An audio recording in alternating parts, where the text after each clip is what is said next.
And speaking of somebody that should be fried, died, and laid to the side, as Butch Reed used to say.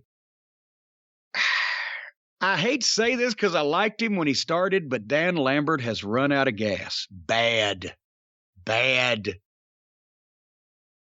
Again in the balcony is Dan Lambert with Scorpio Sky and the other Page.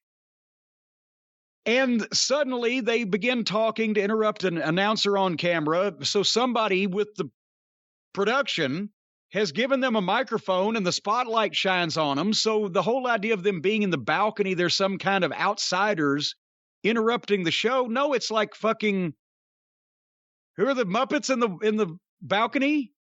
Statler and Waldorf. Then they get the spotlight and they get their part of the show. It's obviously sanctioned by AEW, or elsewise this would not be happening this way. But what wasn't sanctioned by AEW was as soon as Lambert starts talking and there's Sky and the other Page mugging, some guy with a beer and his girlfriend with an ice cream sundae wandered into the fucking shot. Did you see that? I did see that, yes. And they come through the curtain that's right behind them and they see they're in the spotlight. And the guy's got his beer and the girl's got her sundae and they're like, oh shit, we're on TV.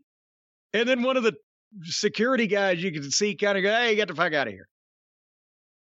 Here's the thing. Well, I said Lambert was good for the first few weeks because he was off the top of his head saying shit like we say, that like he would say, because he's been a longtime wrestling fan, that this shit's silly and boring and stupid and fake and all these kids are playing, right? It wasn't new material, but it was obviously mostly what he felt, and he had some emotion when he said it. And then they carried it on. And even though that Jericho finished it off when they just beat Dan up and left him laying there or whatever, they still carried it on to that fucking goofy match. And then they beat Lambert again. Now he's still around, but now, not only after all that, they've taken all the heat off of him before he ever really had it established, but he himself did that interview with one of the websites where he said, well, a lot of the stuff I say on TV, I really believe. A lot of it. And admitting that he was being employed by AEW. So that finished it off. And now, Dan, you're reciting your memorized script. I'm trying to tell you this as a fan and friend.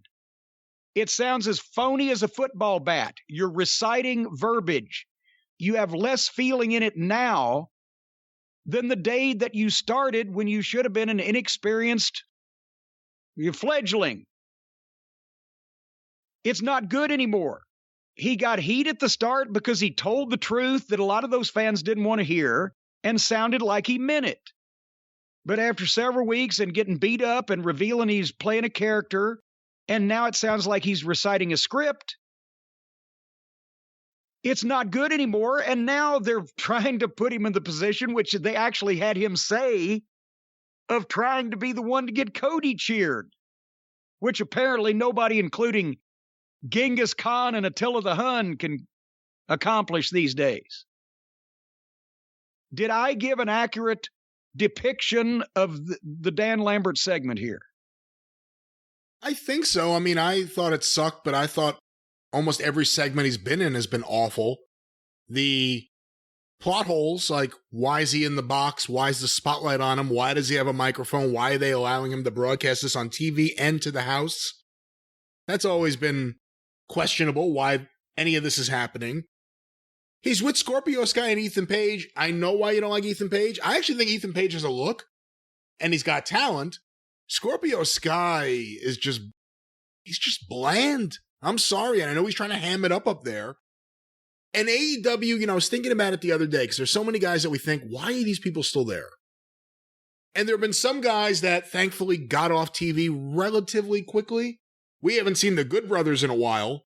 Hadn't thought about that until the other day, and I was like, oh, thank God we haven't seen those guys in a while, because they were awful. Well, I think their deal fizzled out with Impact. Well, I hope the deal between Tony and Dan Lambert fizzles out, because this is not only bad, but no one gives a shit at all. He was yelling at that crowd, and I think people just want this part of the show to end. Yes, he has frustration.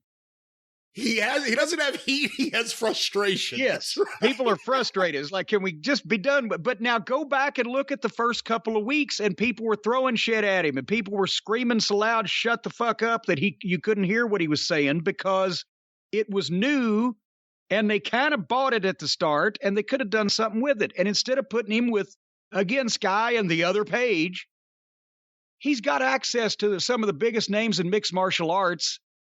And that would be entirely worth bringing them into the fold, but not in the way that they did it, where it just they would do in the parade thing where, okay, I've got these two flunky wrestlers that you used in the middle card, but because I say they've studied mixed martial arts, I'm going to put them in with my group of former UFC champions. And then we're going to debut them in multiple man matches, not even on pay-per-view, and get very little, if any, fucking revenue out of this. You can't mean to tell me with a guy that could fucking, at least at first, convince the people that he knew that their wrestling was horse shit, and then can bring in a former UFC champion that somebody could have fucking trained with for a while and got through a single match so you could sell it on fucking pay-per-view. But no, they make him fake. They make these guys fake. The fake, fakety, fake. That was that segment.